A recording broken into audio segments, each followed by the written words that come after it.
सो एक्टिनोफ्रेयाज, जो भी इसको प्रोनाउंस कैसे करता है, आई थिंक इसे करते होंगे।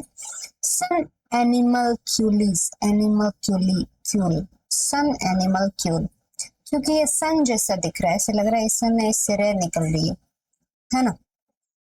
तो इसका हम पहले स्ट्रक्चर देख लेते हैं। तो ये इस तरह का होता है, फिर इसके जो बीच वाला पोर्शन है इसको एंडोप्लाज्म बोलते हैं, साइड वाला है पेरिफेरल वो एक्टोप्लाज्म बोलते हैं, अंदर जो बड़े बड़े वैक्यूल है वो फूड वैक्यूल होते हैं, और फूड से थोड़े छोटे वैक्यूल वो कॉन्ट्रेक्टाइल वैक्यूल होते हैं, और ये बीच में है न्यूक्लियस होता है। न्यूक्लियस से जो लाइनिंग निकली होती है जिसके ऊपर ये जो एक्सोपोडा बना होता है, पोडिया, तो ये होते हैं एक्सोनेम्स। एक्सोनेम ऐसे समझ लो कि स्केलेटन है एक्सोपोडा की। तो ये देखिए आप यहाँ, ये हर जगह ये निकला है। ओके, क्लासिफिकेशन है हेलियोजोन प्रोटोजोन, यानी कि सन एनिमलक्यूली हेलियोजोन प्रोटोजोन बोलते हैं इसको। एग्जाम्पल है इसको एक्टिनोफाइसोल।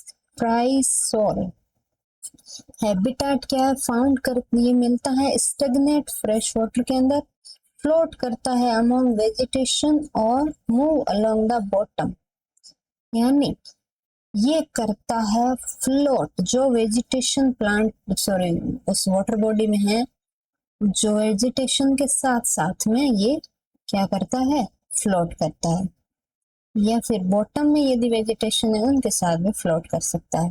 बॉडी स्ट्रक्चर या शेप इसका स्फेरिकल होता है ऐसे, और इसका जो डायामीटर है, क्योंकि ये सन जैसा है गोलाकार स्पेयर शेप का, तो इसका डायामीटर देखते हैं, इसका फिक्स डायामीटर होता है, देख रहे हो आप, फिक्स शेप का स्फेरिकल होता है 0.05 मिलीमीटर। शेल इसका एब्सेंट होता है, नेकेड ऑर्गेनिज्म है, इसके ऊपर कोई भी शेल नहीं है।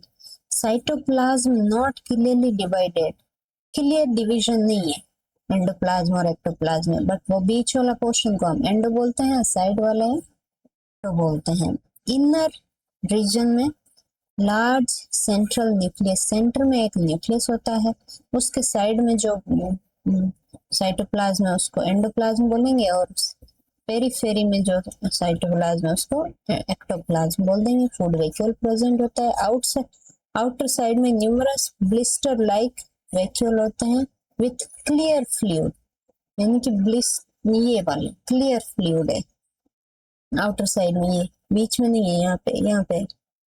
तो ये वाले क्या है, ये ब्लिस्टर लाइक है, ये क्लियर है, बहुत ज्यादा क्लियर, इसमें एकदम ट्रांसपेरेंट वाले वैक्यूल होते हैं। और क्या होते हैं, और कॉन्ट्रेक्टाइल वैक्यूल्स होते हैं।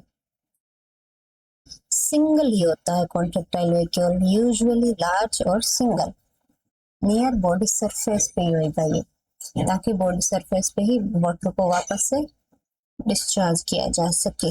इसके अंदर जो सूडोपोडिया होते हैं, जैसे रे के जैसे निकले होते हैं, उनको बोलते हैं एक्सोपोडा। ये लॉन्ग होते हैं, स्टफ हार्ड होते हैं, रेडिएटिंग प्रोजेक्शन जैसे दिखते हैं कि रेडिएट कर रहे हो, है ना, रेज के जैसे।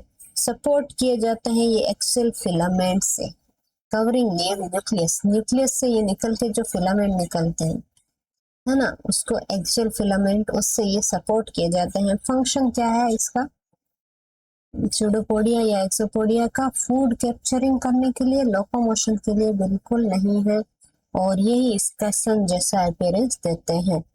न्यूट्रिशन क्या है इसका, प्रे ऑर्गेनिज्म पे ये प्रे करता है, पैरालाइज ऑन कांटेक्ट विद एक्सोपोडिया, जो भी प्रे इसके एक्सोपोडिया के साथ में कांटेक्ट में आता है वो पैरालाइज हो जाता है, उसी को ये इंजेस्ट कर देता है अमीबा के जैसे। मोमेंट लिमिटेड होता है, और फ्लोटिंग या फिर रोलिंग से ही मोमेंट होता है, यानी मोमेंट इसमें होता ही नहीं है, पानी के साथ बस फ्लोट करेंगे। मैकेनिज्म क्या है, राइजिंग और सिंकिंग नॉट क्लियरली अंडरस्टैंड, तो कैसे वो राइज होते हैं, कैसे पानी अंदर डूब जाते हैं, ऊपर आते हैं, तो ये वाली चीज अभी क्लियर नहीं है इसके बारे में। रिप्रोडक्शन सेक्सुअल एसेक्सुअल दोनों होता है, एसेक्सुअल बाइनरी फ्यूजन से होता है, विदाउट सिस्ट या सिस्ट भी फॉर्म करते हैं। और सेक्सुअल ओनली इंसिस्ट होता है। ये ऑटोगेमी यानी कि खुद ही के साथ फर्टिलाइज कर जाते हैं, जिसको पेडोगेमी भी बोलते हैं, paedogamy, paedo. Then fusion of daughter gamete यानी कि एक गैमेट दूसरे गैमेट दोनों एक दूसरे के साथ, वहां फिर बनेगा जाइगोट।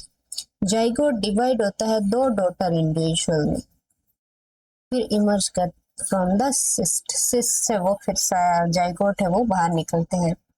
स्पेशल फीचर यही है, सन जैसा दिखता है रेडिएटिंग एक्सोपोडिया की वजह से, है ना। तो नेक्स्ट देखेंगे हम रेडियोलेरिया एंड रेडियोलेरियन ooze।